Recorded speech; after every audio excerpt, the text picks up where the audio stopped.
오늘은 마태복음 21장 전반부만 읽기는 했었지만은 전체적인 내용이 앞부분에 다 올려져 있고 그 부분만 이해되면은 뒤에 것도 다 이해되리라 확신하기 때문에 21장 전체로 말씀을 전해드리고자 합니다. 오늘 제목을 한번 같이 읽어봅시다. 시작. 예수님을 믿음으로 하나님의 나라에 들어갈 수 있습니다. 믿으십니까? 예수님을 믿어야만이 하나님의 나라에 들어갈 수 있다는 제목으로 여러분들에게 하나님의 말씀을 전해드리겠습니다. 얼마 전에 그 플로리다 고등학교에서 총기 사고가 나가 17명이나 죽게 되는 안타까운 사실을 우리가 접하는데, 어떤 문제가 생기면 어떤 사람은 총으로서 빠방 해결하려고 그런 와중에도 그 폭벌 그 선생님이었던 그분이 여자 학생 3명이 있는 쪽으로 달려가서 몸을 날려서 3명을 탁 살리고 자기는 병원에 갔는데 그만 수술대에서 일어나지 못하는 안타까운 사실을 보게 되었었습니다. 만약에 그분이 참 예수님을 믿는다면 이 땅의 수술대에서 눈을 못 떴겠지만 예수님이 그 마음속에 있다면 하나님의 나라에서는 반드시 눈을 뜨게 될 줄로 믿습니다. 우리 이 땅에 살아가면서 참 자기를 희생하고 자기를 버릴 수 있는 마음이라고 하는 것은 굉장히 중요한 것 같아요. 그래서 남을 위해서 희생하고 또 봉사하고 헌신하는 것이 아깝다 생각하지 마시기 바랍니다.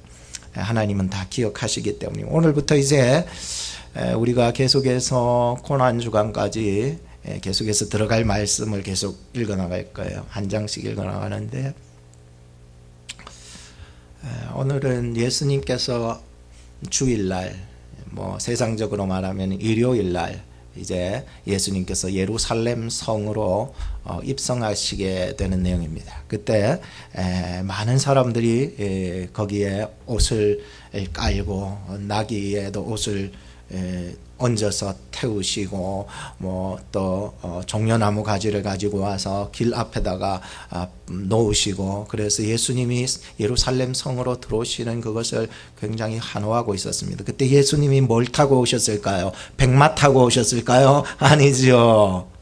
예수님이 오셨을 때는 나귀를 타고 입성을 하시게 됩니다. 오늘은 제가 이 말씀 전체를 통하여서 한 3가지 주제로 말씀을 드릴 텐데, 첫째는 겸손이고, 둘째는 거룩이고, 셋째는 평화라고 하는 주제로 이 말씀 전체의 말씀을 전해드리고자 합니다.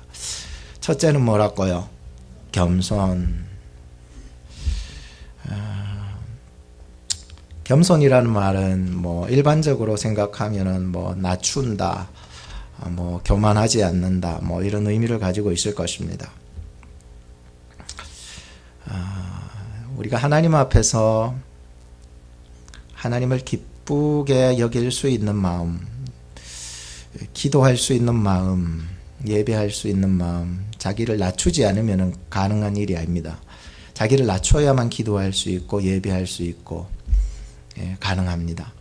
오늘도 하나님의 은혜를 받으려면 겸손한 마음으로 오늘 여러분들이 하나님의 말씀 앞에 경청하시고 들으신다면 하나님의 예비하신 은혜가 여러분들이 겸손히 바탕 위에 엄청나게 쌓이게 하여 주실 줄로 저는 확신하고 말씀을 전합니다.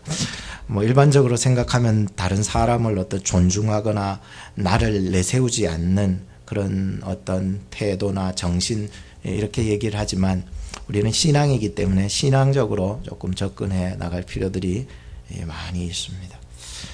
신명기 8장 2절에서 3절 말씀에 보면 이런 말씀이 있습니다. 내 하나님 여호와께서 이 40년 동안 너로 광야길을 걷게 하신 것을 기억하라. 이는 그 이유는 너를 낮추시며 너를 시험하사, 이거는 연단이죠.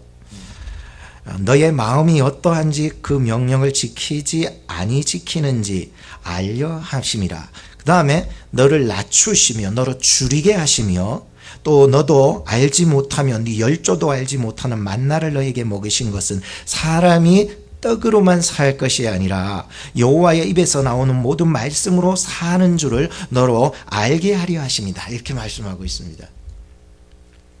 자칫 잘못해서 교만하면은요, 하나님의 말씀이 필요 없고 세상에 떡만 있으면 된다고 생각을 합니다. 그러나 하나님이 나로 하여금 인생의 40년의 광야길을 걷게 하신 것은 나로 하여금 하나님이 필요하시고 하나님의 말씀으로 살아야 사는 것이라는 것을 가르쳐 주기 위해서 그렇게 나를 낮추시고 겸손하게 만들어 주셨다는 것입니다.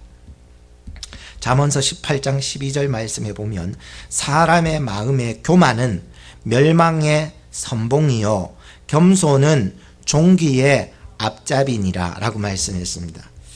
역대상 26장에 보면은 우시아 왕이 나오는데 이 우시아 왕이 얼마나 선한 왕이었든지 16살 때 왕이 되어가지고 52년 동안이나 통치를 하면서 하나님 앞에 예쁨을 받게 되었어요. 얼마나 예쁨을 받게 되었는지 하나님 앞에서 날마다 정직하게 살고 하나님의 말씀과 율법대로 살아나가기 시작했습니다. 그런데 말년에 참 자기가 이제 강건해지고 막 나라가 강성해지고 나라가 강해지고 막 이러니까 그때 뭐가 찾아오더라? 교만이 찾아오더라. 사람이요, 어떤 실수하고 실패하고 좌절하고 낭망하고 사고 났을 때는 굉장히 낮아져요. 그런데 자기가 뭐 잘난 척하고 뭐가 일이 잘 풀리고 모든 일들이 다 강성해지고 좋아지고 이럴 때에 사람이 굉장히 교만해지더란 말이에요. 그러다 보니까는 이 우시아 왕도 말년에 모든 일들이 강성해지니까 교만이 찾아들어오게 된 거예요. 그리고는 성경에 보니까 그 우시아 왕이 너무너무 교만해지니까는 성전으로 들어가가 자기가 하나님의 제사를 분양해버렸던 거예요. 우시아 왕 말고 옛날에 통일왕국 때도 세 왕 중에 한 분이 이런 일을 저질렀다가 사무엘에게 엄청 꾸중 들었던 사람이 있지요. 혹시 아십니까? 사울 왕이죠. 내가 자칫 잘못해서 하나님 앞에 하지 말아야 될 일들을 해나가게 될 때에 얼마나 그런 일들이 일어날 수 있겠습니까? 그죠? 그래가지고 제사장들이요, 이건 아니다, 너무한다, 왕이라고 그래가지고 자기 마음대로 하려고 그러면 되느냐 그래가 제사장 80명이 몇 명이 80명이나 되는 사람이 찾아와가 왕이시여 제발 그러지 말라고 했더니 왕이 분노가 일어나가지고 화를 내고 막 그래요. 그러니까 하나님께서요 그 성전 안에서요 그를 우시아 왕에게 문둥병을 내려버린 거예요. 그러니까 나중에 문둥병에서 쫓겨나야지요. 쫓겨나와가지고는 나중에 죽을 때까지 궁궐에 들어가기는 했어도 별궁에 들어가가지고 살게 되는 일이 일어나게 됐어요. 죽을 때까지 그랬어요. 참 교만이라고 하는 것은 멸망의 선봉이요 겸손은 종기의 앞짝이어야 된다는 거예요. 그래서 우리는 겸손해야 될까 교만해야 될까? 알기는 잘 알아요. 참 누구보다도 너무 잘 아는데 돌아서면 겸손은 사라지고 내 교만만 자꾸만 튀어나오니까 문제가 되는 거죠. 다윗은 사울을 죽일 기회가 몇 번이나 있을까요? 2번이나 있어요. 2번. 한 번은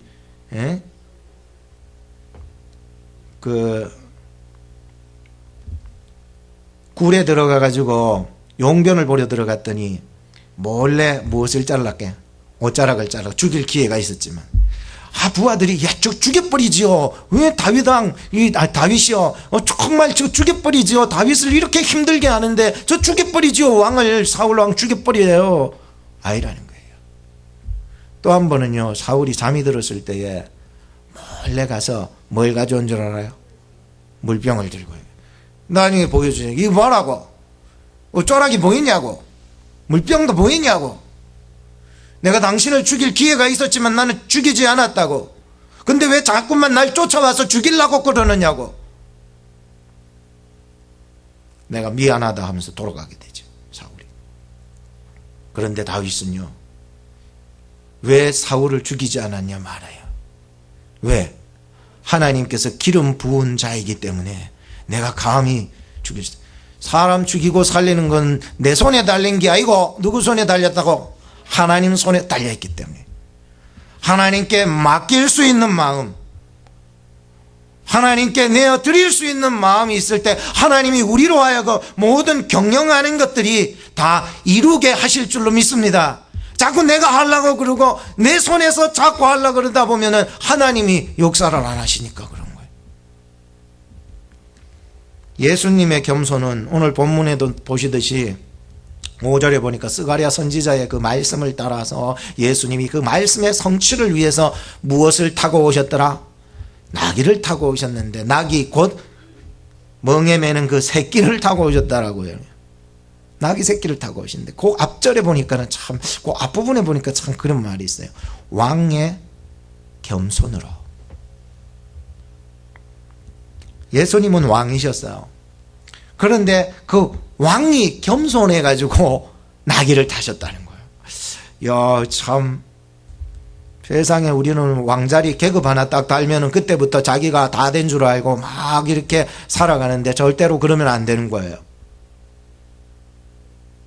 교회 안에서는 더욱 그런 거예요. 내가 계급장 좀 달았다고 해가지고, 내가 계급장 좀 높다 그래가, 내가 교회 오래 다녔다고 그래가지고 내가 쫙 교만해지고 그러면은 하나님이 복을 안 내려주시는 거예요. 예수님께서는 하나님의 말씀을 끝까지 붙잡으셨듯이 우리도 하나님의 말씀을 끝까지 붙잡고 예수님을 본받아 살아가고 예수님을 따라가는 자들이 되어야 되는 거예요. 그저 말씀도 없고 예수님 본받는 것도 없으면 그저 나뿐이라고 생각하시면 됩니다. 10년 전에 제가 한국에서 미국으로 이제 들어오기 전에 개척을 준비해서 한국에서 개척하려고 그랬어요. 그러다가 교수님 통해 가지고 어떤 이민 목회를 해볼 의향이 없냐, 한번 갔다 오라 그래 가지고 이 교회를 오게 된 거예요. 우리 교회를 오게 되어서 우리 교회가 또 승낙을 해서 또 제가 기도해서 또 이렇게 오게 되었었어요.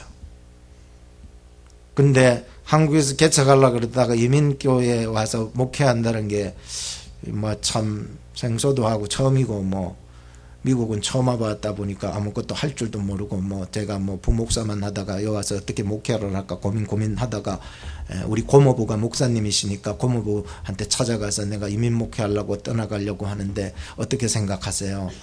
제게 뭐 어떤 좋은 교훈이라도 좀 주세요 하니까는, 그래, 이민 목회 첫째는 겸손이다. 이민 목회 둘째는 겸손이다. 이민 목회 셋째는 겸손이다. 물론 이것이 이민 목회뿐만 아니더라고요. 한국에서나 또 이민 목회나 우리가 하나님의 나라와 의를 이루어 나가기 위해서는 이 겸손의 덕목이라고 하는 것은 굉장히 중요하였고, 예수님께서도 봐도 하나님의 나라와 의를 이루어 가시고 구속 사역을 감당하기 위해서 그 고난주간 첫 번째 날 이 나귀를 타시면서 왕이 친히 낮아지시는 일을 보여주셨던 것이었습니다. 잠언서 22장 4절에 보면 겸손과 여호와를 경외함의 보응은 재물과 영광과 생명이니라 하십니다. 빌립보서 2장 6절에 보면 그는 근본 하나님의 본체시나 하나님과 동등됨을 취할 것으로 여기지 아니하시고 오히려 자기를 비워 종의 형체를 가져 사람들과 같이 되었고 사람의 모양으로 나타나셨으며 자기를 낮추시고 죽기까지 복종하셨으니 곧 십자가에 죽으심이라 했습니다. 예수님께서는 하나님이셨지만은 자신을 죽기까지 낮추셨던 것이었습니다. 그러나 자기를 겸손하게 낮춘 자는 반드시 하나님께서 다시 살려주실 줄로 믿습니다. 하나님께서 세워주시는 사람은 처음부터 교만한 사람이 안 세워져요. 하나님이 세워주시고 살려주시고 은혜 주시는 사람은 내 마음을 저 밑으로 내려뜨려서 겸손하게 나를 낮추고 하나님 앞에 나오는 자에게 하나님은 은혜를 주시더라는 거예요. 저나 여러분들이 지금은 겸손하게 살아가는 우리의 오늘 하루라서 남들 보기에 창피도 하고 아무것도 드러나는 것도 없어 보이겠지만 오늘 겸손한 사람은 내일이 영광이 찾아오게 되어 있는 거예요. 그렇지만 오늘 내가 영광을 취하면 그 나라에 내일 받을 영광에 좋게 비교할 수는 없겠지만 오늘 받은 영광은 내일 받을 영광에 비하면 아무것도 아니기 때문에 오늘 여러분들 예수님의 고난에 참여하시고 예수님을 쫓아가려고 무단히 노력하시고 명예가 적고 물질이 적고 내가 가진 것이 적다 해도 예수님만은 놓치지 마시는 여러분 되기를 바랍니다. 반드시 하나님의 나라 내일은 좋을 거예요. 두 번째는 거룩입니다. 첫 번째는 뭐라고요? 겸손이고. 자, 두 번째는 거룩입니다. 예수님이 친히 겸손하셨듯이 예수님은 친히 거룩하신 분이셨습니다. 거룩이란 뜻은 그 원문에 보면 코테쉬라고 하는 말을 쓰지만 우리로서는 커트해 버린다는 거예요. 잘라 버린다는 거예요. 잘라 버린다는 게 거룩이라는 거예요. 그래서 베어낸다, 자른다, 거룩하게 구별하다 이런 말들을 가지고 잘라 버리는 것이 세상 속에서. 그런데 거룩이라는 뜻을 그렇게만 생각하면 우리는 아주 기초적인 단계의 거룩밖에 모르는 거예요. 그래, 거룩은 잘라내니까 그러니까 내가 다시는 세상하고 여기에서 살지 않고 나 혼자 집에서 기도하고 나 혼자 막 묵상하고 막 그렇게 거룩하게 살아가야 다른 사람하고 상종도 안 하겠다. 저 사람 볼 때마다 다 하나같이 죄인처럼 보이고 하나같이 옳은 거는 하나도 없고 다 죽일 놈들 같이 보이니까는 난 내 혼자 살겠다 이렇게 되는 거예요. 그것은 아주 거룩의 아주 유아적인 단계예요. 자르는 게 맞아요. 그렇지만 세상 속에서 내가 살아가면서 죄와 유혹들을 자를 수 있는 분별력이 필요한 거예요. 더 나아가면서 이 세상에서 그러면은 그렇게 거룩하게 살아가기 위해서는 죄와 유혹으로부터 굉장히 싸워야 되는 그 전투적인 모습도 필요했다는 거예요. 그게 거룩이지. 거룩이라 내가 조용히 앉아가지고는 그냥 내 혼자 도 닦고 앉아있는 건 그런 절에서 목탁 두드리는 사람들이나 그래야 하는 거예요. 우리 그리스도인들은 아니라는 거예요. 그런 유아적인 단계의 신앙이 아니라는 거예요. 세상 속으로 나아가서 하나님의 거룩을 이루어 나가는 사람이 그리스도인들이라는 거예요. 닥쳐오는 시험과 유혹들을 절단해 나갈 수 있는 그러한 용단이 필요한 거예요. 그리고서는 마음속에는 항상 뭐를 앙모하고 있어야 되냐면 완전한 거룩을 앙모하고 있어야 되는 거예요. 완전한 그 거룩함은 어디에 있느냐? 예수 그리스도 안에 있겠죠. 그러나 더 나아가서는 완전한 저 성, 거룩한 성, 예루살렘, 새 예루살렘, 새 하늘과 새 땅, 저 하나님의 나라에 있다는 거예요. 오늘 전체적인 얘기가 성전 얘기뿐 아니라 이 전체적인 배경에는 하나님의 나라가 깔려 있다는 사실을 여러분 아셔야 돼요. 우리가 이 땅에 발을 딛고 사는 동안 얼마 남지 않았을 거예요. 저도 많이 살아봤자 120살까지 살려고 작정하니까 120살까지만 살려고 작정을 하는데 그래도 얼마 안 남았어. 얼마 안 남았다고. 이 짧은 인생 속에서 말이죠. 예수 그리스도 안에서 그 거룩함에 참여하면서 살아가는 게 얼마나 행복한지. 앞으로 내다볼 내일 우리가 가야 될 그 거룩한 성, 새 예루살렘, 새 하늘, 새 땅을 생각하면 오늘 예수 그리스도 안에서 허락하신 이 거룩함의 참여의 모습은 얼마나 귀한지 모르겠어요. 오늘 이 자리가 예수 그리스도 안에서 거룩하게 부름받은 자리인 줄로 믿으시기 바랍니다. 예수님께서 성전에 들어가셔서 무슨 일을 하신 줄 아십니까? 그 안에 딱 들어가면 성전에 바깥들이 있어. 성전 들어가면 바깥들이 쫙 있는데 거기에 양들도 끌고 와서 막 사람들이 굉장히 분주해. 왔다 갔다 하고 이 사람 저 사람 다 댕겨. 근데 이방인들도 들어올 수 있어. 그런데 이방인의 제한구역이 있어요. 그 뜰에도. 여기는 이방인들이 들어오면 안 됩니다 하면서 돌에다가 그렇게 적혀 있어요. 만약에 들어오게 되면 죽음이다 이래 되는 거예요. 이방인들의 제한구역이 있었어요. 예수님께서 이곳에 들어오셔서 늘 말씀을 가르치시기도 하시고, 또 그 들어보니까 거기에 상점이 있어. 무슨 상점일까요? 비둘기 파는 상점이 있고, 돈을 환전하는 환전소가 있고, 매매하는 그런 것이 있고 막 이러는 거예요. 그것도 뭐 그 사람들이 그냥 뭐 앉아가지고 돈 벌고 그런 게 아니잖아요. 그 안에 있는 제사장이라든지 종교 지도자들한테 돈을 써가면서 얻어냈던 그 자리 아닙니까? 그러면서 그 자리에 앉아가지고는 하나님의 성전을 이용하여서 먼벌이, 돈벌이를 하게 된 거예요. 돈벌이를 성전에서. 그러니까 예수님께서 이 안에 들어가가지고 완전히 다 뒤집어 엎어버린 거예요.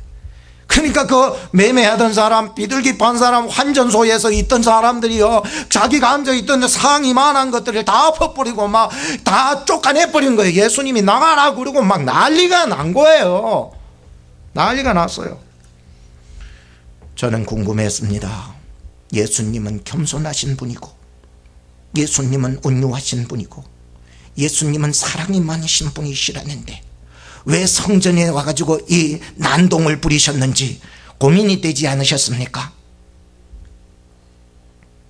저는 고민이 되었었습니다.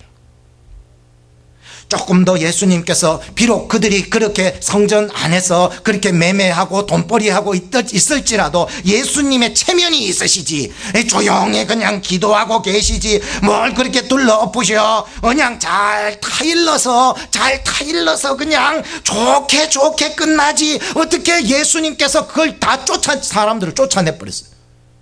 어떻게 상을 엎어버릴 수가 있어요. 좀 잘 설득하면 안 됐을까 생각을 했어요. 그런데 예수님의 행동을 보면서 퀘션 마크가 자꾸만 생겼어요. 그래서 기도했어요. 하나님, 제가 잘 모르겠네요. 왜 그러셨어요? 진짜 말씀 붙잡고 기도하는데 하나님이 그 이유를, 아주 중요한 것을 가르쳐 주셨습니다. 그게 뭐냐면은, 하나님은 사랑이시라 믿으십니까? 하나님은 자기의 가지신 그 공의적인 사랑에는 타협이 전혀 없으셨어요.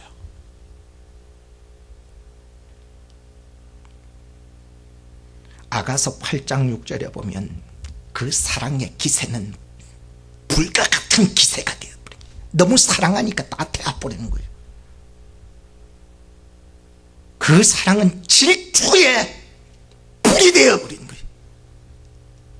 자기를 사랑하지 않으면은 다 태워버리시는 하나님의 온전하신 공의적 사랑이 발휘되어버린 거예요. 예수님을 통해서.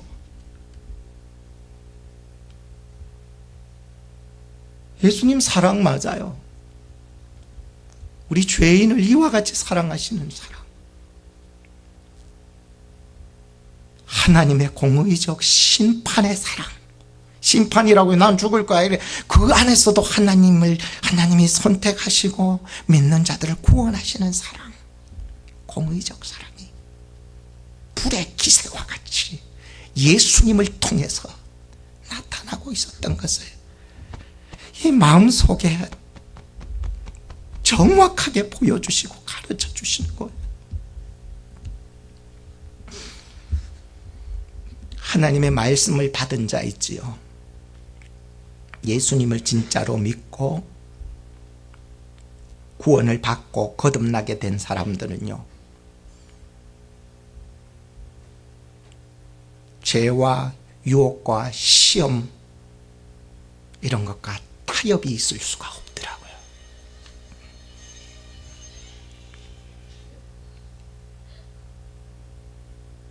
여러분, 김유신 장군 아시죠? 뭐 중요한 얘기라서 여러분들 뭐 너무 잘 아시겠지만은, 그 화랑 시절에 얼마나 술 퍼마시고 기생집에 나갔든지, 그가요 삼국 통일에 공을 세워서 그 승리하게 된 그 배경을 보면은 이게 굉장히 중요하죠.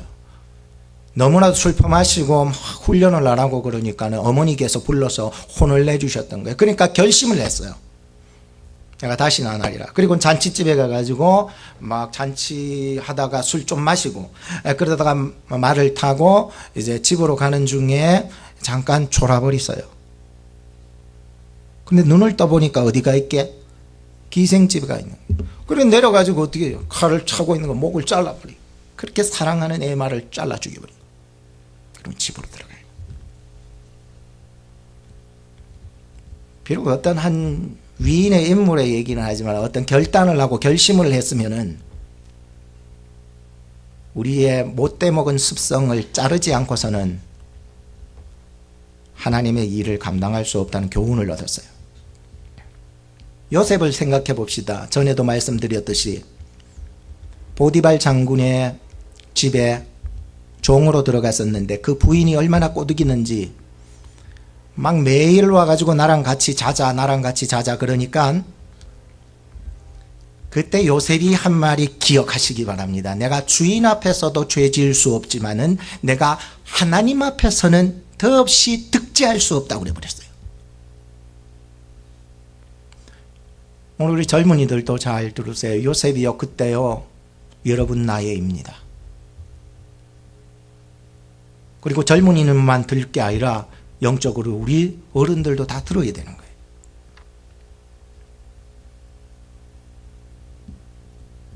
내 앞에 어떤 어려움이 닥칠진 몰라요. 그렇지만은 내 앞에 있는 이 유혹과 시험과 이러한 죄와는 절대로 타협하지 않는 자가 될 수 있다는 것은 무엇 때문일까?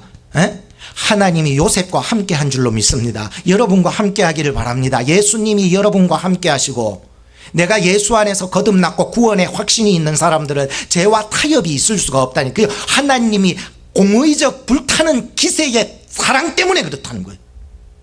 내가 다시 하나님을 배신할 수 없기 때문이라는 거예요. 여러분들 다니엘 잘 아십니까? 어린 나이에 바벨론으로 끌려갔을 때에도 그가 그렇게 말합니다. 나의 왕의 진미를 먹지 않겠다고. 그래서 자기 자신을 더럽히지 않겠다고 결단을 했어요. 우리는 채소만 먹겠다고. 근데 나중에 그들의 얼굴이 고기를 먹은 사람보다도 더 윤기가 나는 거예요. 여러분 생각해 보세요. 예수 믿는 사람들의 얼굴에는 윤기가 좀 흘려야 되지 않습니까? 예수 믿는 사람들의 얼굴에는 더 죽을 것 같아요. 여러분들이 이 땅에 적게 받아도 하늘에서 이미 받은 줄로 믿으시기 바랍니다. 하늘의 것을 받았는데 왜 이 땅의 것 부족하다 그래가지고 세상 사람들도 응응 안 오는데 여러분들이 왜 응응 울고 있어야 되냐는 거예요. 지난 주간에 캔자스에서 어떤 손님 한 분이 오셨어요. 집사님이셨는데 전에 우리 임직식 할 때 축도해 주셨던 그 교회의 목사님이 교회의 교인이었습니다. 그 이름이 참 희한한 게 그 이름이 남자의 용기, 남용기 씨인데 그 집사님이 오셨는데 그 아들하고 같이 왔는데 얼마나 제가요 많은 눈을 봤지만은 맨날 집에서 독사의 눈만 보다가 이렇게 순진난만하고 천진난만하고 아주 이렇게 예쁜 눈을 본 적은 오래간만이었습니다. 빨려들 것 같았어요. 아이가 조만한데 아이 눈이 얼마나 맑은지 막 순수하고 막 아이고 그렇게 그런 얘기를 이제 우리 집에서 저녁 때 하게 되었었습니다. 근데 정말로 이렇게 눈만 보니까 빨려들 것 같다 그랬습니다. 그러니까 옆에 있던 처제가 하는 말이 아니 그분의 와이프도 굉장히 예쁘더라는 거예요. 그래서 제가 얘기를 하기를 아무리 예뻐봤자 내 아내보다는 예쁘지 않다 이런 얘기를 했습니다. 그러니까 뒤에 설거지하던 아내가 또 듣고 싶어서인지 뭐라고 그러는 거예요. 세상에 아무리 예쁜 여자가 있어도 당신보다 예쁜 여자는 없다고. 좋아가지고 그때부터 좋아하는 거예요. 말투가 달라지고 눈빛이 달라지기 시작하는 거지요. 오늘도요, 우리가 거룩이라고 하는 것은요, 타협이 있을 수 없어요. 오직 여호와 하나님만을 섬기며 사랑하기에 세상 그 어느 것도 하나님과 이 사랑과는 비교할 수가 없는 거예요. 내 집은 만민에 기도하는 집이라. 오늘 여러분들이 이 교회에 온 것은 하나님 사랑을 막 얘기하고 대화하고 나누고 하나님과 함께 호흡하고 숨쉬고 나가야 되는 곳이라는 거예요. 근데 교회에 와가지고 막 이렇게 막 내 생각만 하고 있다가 가면 안 되고, 하나님이요, 우리가 하나님과 함께 숨쉬고 하나님과 대화하기를 얼마나 기다리시는 줄 아세요? 하나님이 한번 좋아하시면 그때부터 서비스가 달라지잖아요. 마지막 세 번째는 평화입니다. 평화라고 하는 것은 사람끼리 싸우지 않고 미워하지 않고 화목하고 나라끼리 전쟁이 없는 것을 일반적인 평화라고 얘기하지만은, 성경은 이런 이기적이고 상대적이고 비교 의식에 빠져 있는 평화하고는 전혀 다른 것을 말하고 있습니다. 그것은 아주 보편적이고 모든 사람들에게 적용이 되고 절대적이고 차별이 없는 평화였다는 것을 알았습니다. 왜냐하면 오늘 본문 말씀을 보면서 두 가지 사건을 보면서 알게 되었었습니다. 하나의 사건은 뭐냐 하면은 예수님께서 성전 안에서 치유 사역을 했다는 거예요. 여러분들 소경하면 여러분들 무슨 생각이 드세요? 소경하면 저거 누구 죄 때문인가, 저 죄인이다, 가까이 하지 마라, 정죄하고 그랬잖아요. 저게 부모 죄냐 지 죄냐. 근데 예수님께서는 이 성전 안에서 소경을 고치셨고 쩔뚝발이를 고쳐주신 사건이 일어나고 있었습니다. 놀라운 역사거든요. 오늘 이 사건을 통해 가지고 오늘 예수님께서 이 성전 안에서 이루어지는 이 사건이 얼마나 예수님이 자기가 진짜 성전인지 보여주시고 있었던 것이었습니다. 이들이 지어졌던 성전 안에는요, 무시하고 그렇게 더럽고 추악한 자들은 전부 다 끄집어내기를 원했었습니다. 근데 예수님께서는 이 모든 사람들을 차별 없이 받아주시고 치료하시고 고쳐주시는 것을 보게 됐습니다. 그리고 또 하나의 사건은 바로 이 사건이 일어나면서 아이들이 성전 안에서 소리를 지른 거예요. 야 호산나 다윗의 자손이여 하며 소리를 지르고, 성경의 전체적인 맥락에서 볼 때는 소리를 질렀다기보다도 찬미했다는 것이 맞습니다. 이로 말미암아 안에 있던 종교 지도자들이 성전 바깥들로 나와가지고는 예수님한테 이게 무슨 짓이냐라고 물었던 게, 저 아이들이 지금 무슨 말을 하고 있느냐. 그때 예수님께서 말씀하셨습니다. 그래, 저 말을 하는 거 듣고 있지만 성경에 나타나기를, 시편 8편 2편에 보면 어린 아이와 젖먹이들의 입에서 나오는 찬미를 온전케 하셨느니라 라고 하는 말씀을 읽어보지 못하였느냐라고 했습니다. 성전이 있기는 하지만은 그곳에는 참된 레위인들이 세워지지도 않았고, 그저 돈을 로마인들에 먹여서 로마인들의 그냥 그 속해 있는 자들이 대제사장질을 하고 종교 지도자들이 되어 있었고, 그런 사람들이 또 돈을 매수해서 환전소를 만들고 매매장소를 만들어 이뤄나가는 일이었다 보니까 참된 제사의 행위가 이루어나가지 않았던 것입니다. 그런 와중에 하나님께서는 예수님의 구속 사역 중에서 중요하셨던 레위 지파를, 어린 아이들을 통해서 세워서 그들을 통하여서 소리를 내게 하시며, 만약에 이 아이들이 소리를 내지 못하면은 돌들이 소리를 지르리라 약속하셨던 거예요. 오늘 이 아이들이요, 예수님의 구속 사역에 레위 지파 찬양대원들이 되어서 찬양을 하고 있었던 것이었습니다. 예수님은 이렇게 종료 주간에 나를 보내고 있었던 것이었습니다. 결론을 짓겠습니다. 종교 지도자들과 그들에게 매수된 사람들은요, 눈이 있어도 예수님을 보지 못하고, 다리가 있어도 예수님을 따르지 못하고, 나이가 들어도 찬양하지 못했었습니다. 그렇지만 예수님 앞에 나왔던 병자들과 무리들과 아이들을 통하여서 예수님은 하나님의 말씀을 성취해 나가셨습니다. 그분이 진짜 우리를 구원하러 오신 만왕의 왕이셨기 때문입니다. 우리 눈이 보이지 않아도, 우리 몸이 병들어도, 남들이 나를 무시해도, 내 나이가 어려도, 지금 내가 하나님의 뜻 안에 있고 예수 그리스도를 경배하고 찬양하고 있는 오늘 나의 자리가 하나님의 작은 나라를 만들어가는 자리인 것을 알게 되었었습니다. 성전 안에는 3가지가 꼭 있었습니다. 외적인 성전에는 그런 것이 없었습니다. 그러나 예수님께서는 이 성전 안에서 참된 성전을 세워가고 있었습니다. 오늘 우리 교회도 예수님을 본받아 이 3가지가 교회 안에 있을 때에 예수님의 구속사역이 우리 속에서 역사하사 하나님의 나라가 이루어질 것입니다. 그 하나는 무엇일까요? 겸손입니다. 둘째는 무엇일까요? 거룩한 기도입니다. 셋째는 무엇일까요? 평화의 찬양이 울려나와야 되는 것입니다. 기도하겠습니다. 내 속에 있는